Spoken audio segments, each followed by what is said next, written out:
Bonjour à tous, eh bien, dans la dernière vidéo, je vous ai parlé des symboles des nombres de 0 à 6, et là nous allons attaquer par le 7. Le 7 est un nombre yang. Celui-ci nous permet de développer la prise de conscience, de s'orienter vers la recherche spirituelle. C'est la réflexion, c'est les études, la méditation, l'observation, la discipline intérieure. Le 7 invite à trouver son unité intérieure. Il est indépendant, sérieux, secret. Il a besoin de réponses à ses questions sur l'existence. Ça, c'est très important pour lui. Après le lâcher-prise et la relaxation du 6, vient la base de la concentration et de la réflexion. C'est maintenant une phase d'étude ou une phase d'enseignement. C'est une porte d'entrée initiatique, un sas à une réalité supérieure. Donc là, on change vraiment de registre par rapport au 6. Le 6, c'était le calme, le repos, la famille. Et là, il se trouve que là, on commence sérieusement à réfléchir sur les choses de la vie. C'est l'introspection. Quelqu'un qui est marqué par le 7, eh bien, ça sera quelqu'un qui sera certainement indépendant. Ça sera quelqu'un qui aura une recherche intérieure, une recherche spirituelle, comme je le disais. C'est quelqu'un qui, après les luttes, pourra arriver à ce qu'il veut. Mais il est question de lutte quand même avec le 7. Avec le 7, il faut faire attention à la mélancolie, parce que à la mélancolie et à la solitude, parce que le 7 peut très bien se retrancher sur lui-même afin justement de faire ses réflexions. Donc le 7, on peut dire que ça pourrait être un enseignant par exemple, ça pourrait être un enseignant sur des recherches spirituelles, sur des tas de recherches en fait, sur l'homme, sur la femme, etc., etc. Voilà ce qu'on peut dire du 7. Le 8, il s'agit avec le 8 de maîtrise, d'énergie, de pouvoir. C'est un combattant courageux. Il est très téméraire le 8. C'est un nombre yin, mais il a beaucoup de yang. C'est un organisateur qui utilise ses pouvoirs pour structurer. Il a beaucoup de savoir-faire et une grande capacité d'assimilation, le 8. Il est perçu comme un personnage sécurisant, mais il a une grande sensibilité intérieure. Car il est yin. N'oublions pas qu'il est yin, le 8. Il est question de recherche d'équilibre, car le 8 représente la balance de la justice.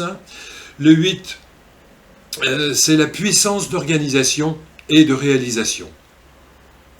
Donc, qu'est-ce qu'on peut dire du 8 ? Quelqu'un qui est marqué par le 8, c'est quelqu'un qui...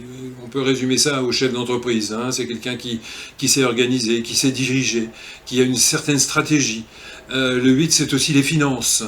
Le 8, c'est les finances, qu'elles soient bonnes ou mauvaises d'ailleurs, parce qu'avec un 8, on peut gagner beaucoup d'argent, mais aussi on peut beaucoup en perdre.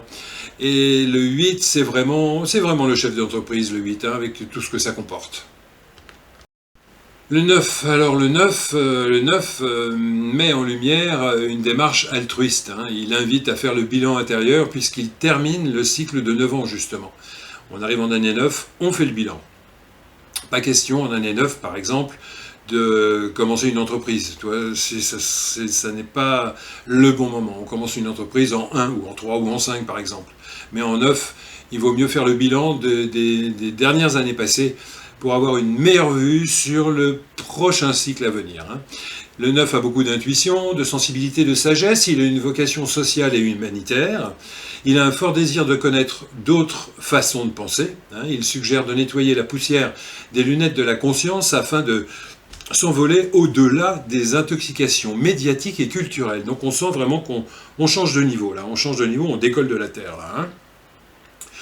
Le 9 est yang, mais il a aussi beaucoup de yin, car il a un rapport avec le 2, qui est lui aussi yin, par sa sensibilité, son intuition et sa médiumnité.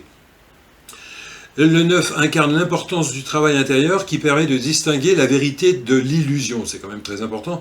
C'est aussi le 9, tout ce qui touche à l'étranger. Donc quelqu'un qui est marqué par le 9, eh bien, c'est quelqu'un qui pourra faire des conférences, qui pourra faire participer les autres de ses expériences.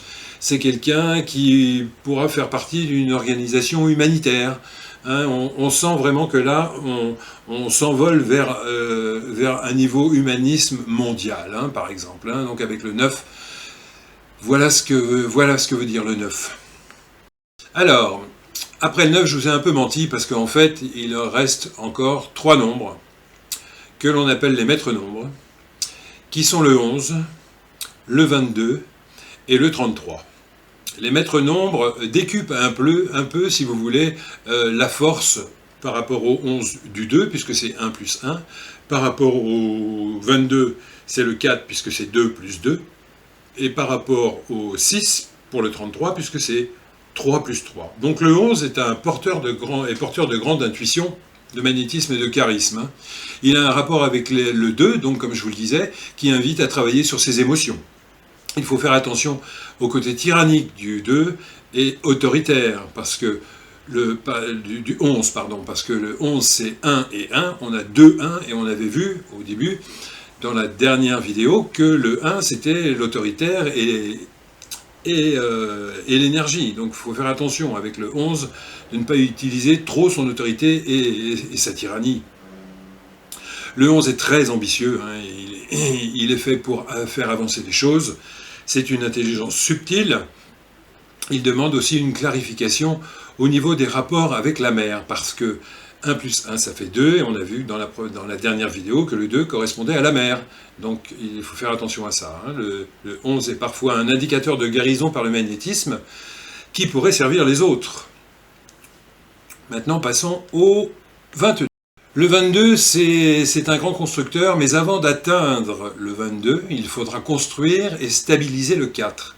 Comme je vous le disais, 2 et 2 ça fait 4, hein. Il faudra aussi faire la part des choses vis-à-vis de l'héritage familial, ça c'est important. Et une fois que ce travail est effectué, eh bien le 22 est capable de très grandes réalisations. Le 11 est l'enseignant, le transmetteur, le 22 c'est le proviseur de l'établissement par exemple. Donc quelqu'un qui est marqué par le 22, lorsqu'il est bien utilisé, eh bien c'est quelqu'un qui aura une vision internationale. Ça peut être un artiste connu internationalement, un chef d'entreprise connu internationalement. Donc on sent vraiment avec le 22 qu'on sort du 4 hein, qui était dans ces 4 murs. Voilà ce qu'on peut dire du 22. Et le 33 se relie donc au 6, puisque c'est 3 plus 3, hein, il est féminin, chaleureux, écologiste, pacifique. Le 33 propose de développer ses atouts personnels de guide spirituel, sans oublier la responsabilité du 6 au niveau de l'amour, du couple et de la famille. Ça c'est important. Le 33 est porteur de belles et puissantes énergies et utilisé pour le bien de l'humanité. Donc on sent aussi là qu'on sort un peu du cadre, on change d'étage, hein, on change d'étage, on va au dernier étage du building là. Hein.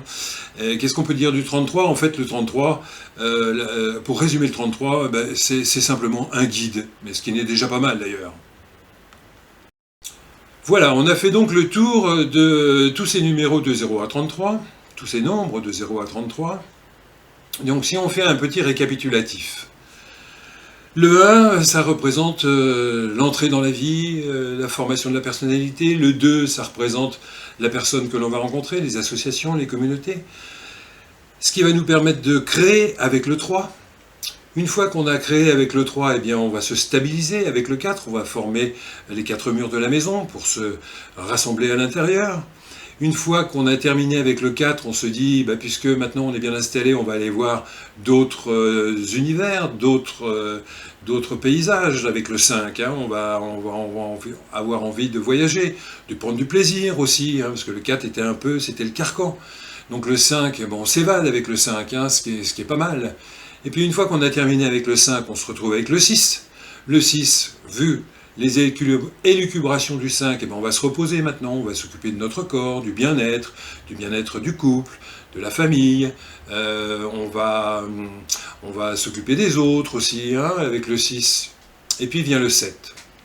Après tout ça, on se dit, bah, maintenant on va réfléchir un peu à ce que nous a apporté toutes ces périodes.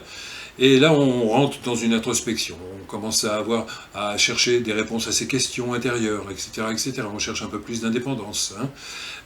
Et une fois qu'on a passé le 7, eh bien, une fois qu'on a bien réfléchi avec le 7, on se dit, ben, on va continuer à construire avec le 8, parce que le 8, c'est un grand constructeur aussi quand même. Hein.